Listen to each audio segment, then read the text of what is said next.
বন্ধুরা দেখো এই গরমের দুপুরে আজকে কি বানিয়েছি। এখানে আছে ঘিমে শাকের চচ্চড়ি। তো এটা বড়া হয়, তো আমি তেলটা অ্যাভয়েড করব বলে বড়া করিনি, চচ্চড়ি করেছি। একটু বেগুন, আলু, উচ্ছে, পেঁয়াজ সমস্ত কিছু দিয়ে। আর এখানে আছে আম দিয়ে টকের ডাল। তো গরমের দিনে যাই বলো, মাছ মাংস সামনে যাই থাক, তেতো আর টক পেলে আর কিছু মোটামুটি চাই না, আমার তো তাই। আর এখানে আছে কাটা মাছ ভাজা। তো ওবেলা ভাজবো, আর মাছ ভাজা না গরম গরম না হলে ভালো লাগে না। তো এখানে 3 পিস মাছ ভেজে নিয়েছি, খাবো দুজন, কিন্তু মাছ 3 পিস। আর এখানে আছে কুঁদরি, আলু, পেঁয়াজ, আদা, রসুন সমস্ত কিছু দিয়ে একটা কষা কষা তরকারি, দেখতে পাচ্ছ। আর এখানে আছে ভাত। তো চলো খেয়ে নিই, প্রায় 3টে বাজে। আর তোমরাও খাওয়া দাওয়া করো, গরমে বেশি করে টক তেতো এই সমস্ত খাও। গুড মর্নিং সবাইকে, আশা করি তোমরা সবাই খুব খুব ভালো আছো। আর আমিও খুব ভালো আছি। তো আজ হচ্ছে শুক্রবার, আর এখন বাজে ঘড়িতে সকাল 10টা, না 10টা বাজেনি, 5-7 মিনিট বাকি আছে। আর অনেক অনেক ভালোবাসা জানিয়ে মুন্নাইয়ের চ্যানেলে তোমাদেরকে স্বাগতম জানাচ্ছি। আর তোমরা সবাই কেমন আছে এই গরমে অবশ্যই কিন্তু কমেন্ট করে জানিও। তো গরমটা মনে হচ্ছে অন্য দিনের তুলনায় আজকে যেন একটু কম কম হালকা আছে। তো তোমরা যারা কলকাতার বাইরে থাকো, মানে আসাম, গুয়াহাটি, অন্যান্য জায়গায়, তো তোমাদের ওদিকে ওয়েদার অনেকটাই ঠান্ডা। আর আমার আরেকজন ব্লগার বন্ধু আছে, তো ও থাকে হচ্ছে আসামে। তো রেগুলার দেখি গুয়াহাটিতে, তো ওদের ওদিকে টেম্পারেচার তো জানোই সবসময় অনেকই কম। আর কলকাতায় তো আমরা পুরো মরে যাচ্ছি। তো ভাবছি ওই দেশটা ছেড়ে কাশ্মীর ওইদিকে পালিয়ে যাবো, ওখানেই থেকে যাবো। তো যাই হোক, অনেক ইয়ার্কি টিয়ার্কি মেনে নিচ্ছি কিন্তু। তো আজকে মনে হচ্ছে একটু কম লাগছে। আর বৃষ্টি, তো আবহাওয়া দপ্তর বলছে যে বৃষ্টি হবে। তো রবিবার সোমবার নাগাদ হয়তো আমাদের কলকাতায় বৃষ্টি হবে, তো জানি না, সবই ওপরওয়ালার ইচ্ছা। আর গেছিলাম এই গরমে বাজারে, গরম বলে তো আর খাওয়া দাওয়া বন্ধ রাখা যাচ্ছে না। না খেলে এমনি তো গরমে মরে যাবো, আর না খেলে এমনিই মরে যাবো। তো বাজার গেলাম, গিয়ে আর ফ্রিজে মাছ ছিল, কাটা মাছ, তো মাছের ডিম। আর আমার সবথেকে ফেভারিট একটু তেল পটকা নিয়ে এসেছি। গরমে এগুলো খাওয়া বেশি উচিতও না, কিন্তু একদম টাটকা মাছ কেটেছে, বেরিয়েছে, তো একটু তেল পটকা নিয়ে এসেছি, একদম পরিষ্কার। তো ওটা ধুয়ে রেখেছি। আর খুশির জন্য খাবার দাবার এনেছিলাম। আর কি এনেছি, আর এনেছি ওই সামুদ্রিক যেটা মৌরলা হয়, ওই রান্নাবান্না কি করছি। তো এখানে কাটা মাছ আছে, এটা নুন হলুদ মাখিয়ে নিয়েছি। আর আজকে এমনি মৌরলা পাইনি, তো এটা সামুদ্রিক মৌরলাটা, তো এটাও খুব টেস্ট হয়।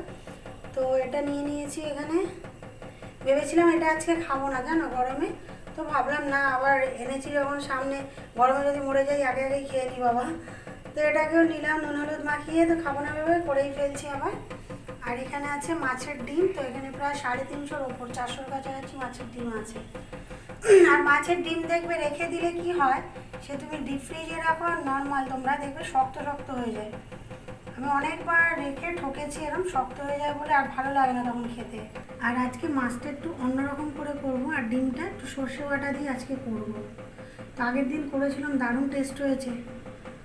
মাছটা একটু ভাবছি উচ্ছে দিয়ে চচ্চড়ি মতন করবো কি বেগুন দিয়ে, দেখি, যাই হোক করবো। আর চলো এদিকে দেখাই কি রান্না হচ্ছে।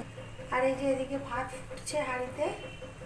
আর এই যে তখন তোমাদের বললাম যে আমি তেল পটকা নিয়ে এসেছি, তো এই যে মাছের তেল পটকা।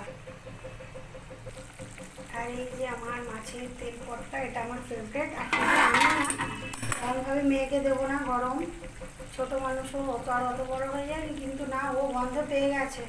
হতে হতেই বলছে, মা গন্ধ বেরোচ্ছে একটা, কি সুন্দর, তেল পটকার গন্ধ। আর এটা পুরো কষা কষা করবো এখন। তো চলো রান্নাবান্না করতে থাকি। আর একটা অলরেডি বেজে গেছে, এত কিছু আইটেম কখন গিয়ে শেষ হবে কে জানে। তো দেখো বন্ধুরা, এখন বাজে 3টে, আর এই যে খেতে বসছি। তো এখানে আছে সামুদ্রিক যে মৌরলা মাছটা এনেছিলাম, তো ওটার চচ্চড়ি করেছি একটু উচ্ছে, আলু, বেগুন দিয়ে।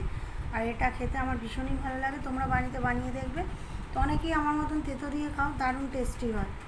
তো মৌরলা মাছটা আমি বেশিরভাগ তেঁতো দিয়েই বানাই।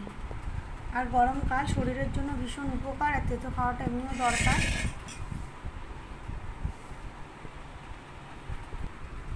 আর এখানে করেছি দেখো সর্ষে বাটা দিয়ে মাছ, কাটা মাছ। আর মাছের যে ডিমটা এনেছিলাম, তো ওটাও এর মধ্যে করে দিয়েছি।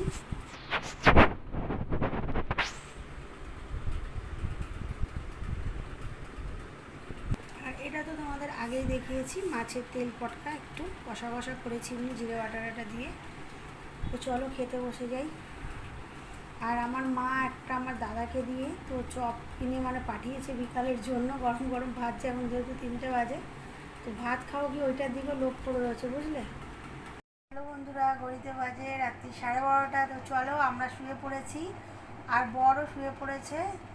আর মানে বর শুয়ে পড়েছে আমাদের রুমে শুয়েছে, তো এসি চলছে বলে আমার বর নিচে শুয়ে আছে, কারণ আমার মেয়ে খাটের ওপরে শুতে দেবে না, ওর বাপি নাক ডাকে বলে, তাই জন্য ওর বাপির স্থান হয়েছে নিচে। খারাপও লাগছে, কিন্তু কি করব, আবার উঠবেও না, নিজে বলছে নিচেই বিছানা করে শোবে, তো শুয়ে পড়েছে। আর আমরাও শুয়ে পড়েছি, এখনও ঘুমাইনি, তো জেগেই আছি। তো চলো tata, bye bye, good night, sweet dreams. আর তোমরা সুস্থ থেকো, ভালো থেকো, এই কামনাই করি। আর কালকে আবার একটা নতুন ব্লগের সাথে দেখা হবে। টাটা।